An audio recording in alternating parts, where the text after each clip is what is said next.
오늘 아침에는 어제 이어서 누가복음 2장 36절입니다. 또 아셀 지파 마누엘의 딸 안나라 하는 선지자가 있어 나이가 매우 많았더라. 그가 결혼한 후 7해 동안 남편과 함께 살다가 과부가 되고 84세가 되었더라. 이 사람이 성전을 떠나지 아니하고 주야로 금식하며 기도함으로 섬기더니 마침 이때에 나와서 하나님께 감사하고 예루살렘의 약속 성량을 바라보는 모든 사람에게 그에 대하여 말하더라. 주의 율법을 따라 모든 일을 마치고 갈릴리로 돌아가 본 동네 나사렛에 이르니라. 아이가 자라며 강하여지고 지혜가 충만하며 하나님의 은혜가 그 위에 있더라. 아멘.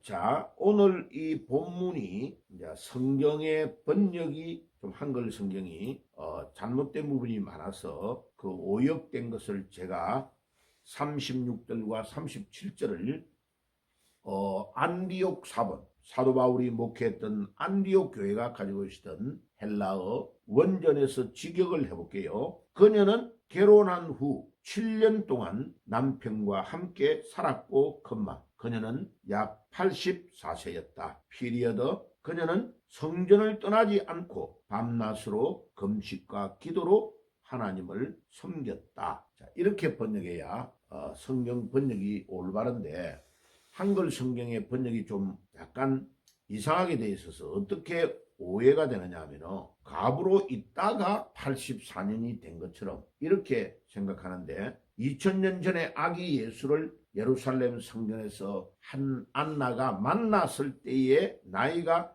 84세였고 남편하고 결혼해가지고 7년을 살다가 과부가 되었다. 그러면 과부가 된 이후에 몇 년이 됐는가는 구체적으로 말을 안 하는 거 보면 그 당시에 나이가 조혼으로 한 15살 정도에 결혼을 했다고 보면 7년을 있었으니까 22살 때 정도 되어서 안나가 과부가 되었다고 하면 84세니까요. 그러니까 한 60 몇 년을 과부로 있다가 지금 아기 예수를 만났다.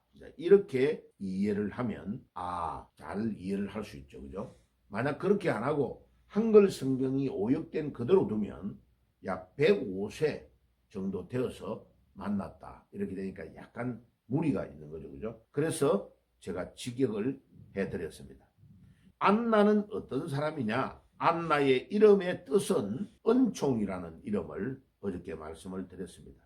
이 안나는 36절에 나타나는 대로 아셀 지파 마누엘의 딸로서 예루살렘의 여선지자다라는 것을 소개하고 있고 나이는 84세. 그 다음에 안나의 이름은 은총. 그러니까 이 이름대로 하나님으로부터 은총을 받았습니다.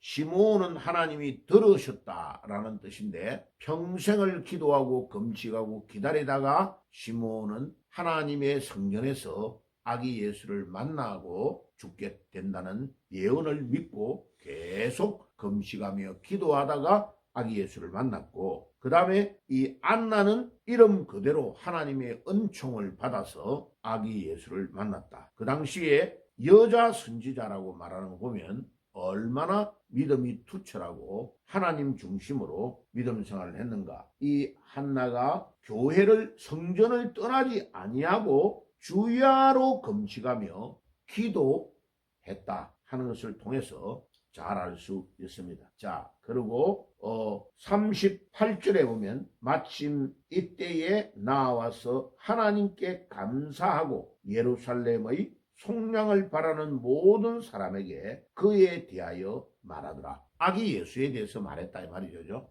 자, 아기 예수가 이 땅에 오셔서 모든 인류를 대속하는 삶을 살게 될 것이다 하는 것을 이 여선지자가 사람들에게 예언을 했다. 그러니까 참 하나님 중심으로 과부로서 어디에 의존할 수 없는 이런 불쌍한 여인이 항상 하나님 앞에 믿음으로 서 있고 예루살렘 성전을 중심으로 믿음 생활을 하다가 이 여인이 아기 예수를 만났다. 이번 성탄에 시몬과 같이 또 안나와 같이 아기 예수를 만나는 축복이 여러분들에게 있기를 주의 이름으로 축복합니다. 예, 하나님의 성령을 떠나지 아니하고 금식하며 기도했다는 말을 우리가 기억을 잘해야 됩니다.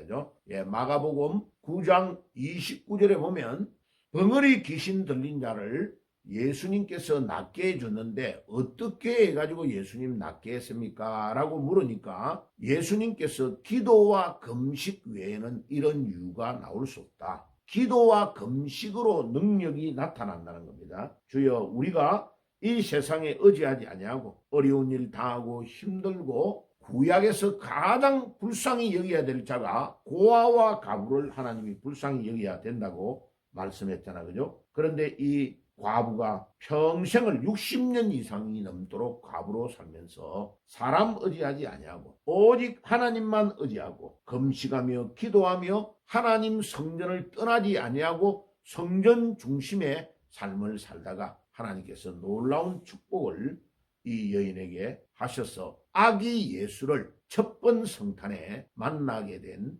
축복을 누리게 된 것입니다. 자, 이 누가가 이 기록을 상시하게 한 것을 보면 첫 번 성탄에 참여한 구별된 인물, 그러니까 들에서 양을 치던 목자들, 동방에서 온 박사들, 그거는 마태복음이 기록하고 있죠. 그런데 오늘 이 본문의 누가복음 2장에 이 시므온과 안나가 하나님의 성전에서 오랫동안 기도하고 금식하며 기다리다가 성전 중심의 삶을 살다가 아기 예수를 만났다. 자, 우리도 이 안나와 같이 시므온과 같이 성전 중심의 삶을 살고 기도하며 금식하다가 아기 예수를 만나는 축복이 있기를 주 예수의 이름으로 기도드립니다. 아멘. 자, 그래서 우리가 이 말씀을 기억을 잘해야 되고 이 말씀의 능력을 의지하며 우리가 신앙으로 믿음으로 나아가야 될 것입니다. 오늘 이 본문에 이제 어머니 막달라 마리아와 요셉은 주의 율법을 따라 모든 일을 마치고, 모든 일을 마쳤단 말이 무슨 말이에요? 남자 아기를 태어난 지 33일 만에 결례를 행하는 행사를 예루살렘 성전에서 와가지고 다 마치고 출산한 지 얼마 되지도 않았는데 33일 만에 남자 아기를 데려와서 하나님께 예물을 드리고 결례의 예식을 행한 후에 돌아갔다. 그러니까 부모가 비둘기를 가지고 예물을 드린 거 보면 그 부모가 예수님의 어머니 아버지가 육신적으로 너무나 가난한 삶을 살았다. 왜? 가장 가난한 사람들이 비둘기, 집비둘기나 산비둘기를 드렸는데 비둘기를 예물로 드린 것을 보면 얼마나 가난하고 어려웠는가를 우리에게 잘 보여주고 있습니다. 그리고 40절에 보니까 아기가 자라며 강하여지고 지혜가 충만하여 하나님의 은혜가 그 위에 있더라. 우리 아기 예수님이 육신적으로도 아주 강건하고 지혜가 충만하여 하나님의 은혜가 그 위에 있더라. 자, 여러분들의 자녀도 이런 축복을 받으시기를 바랍니다.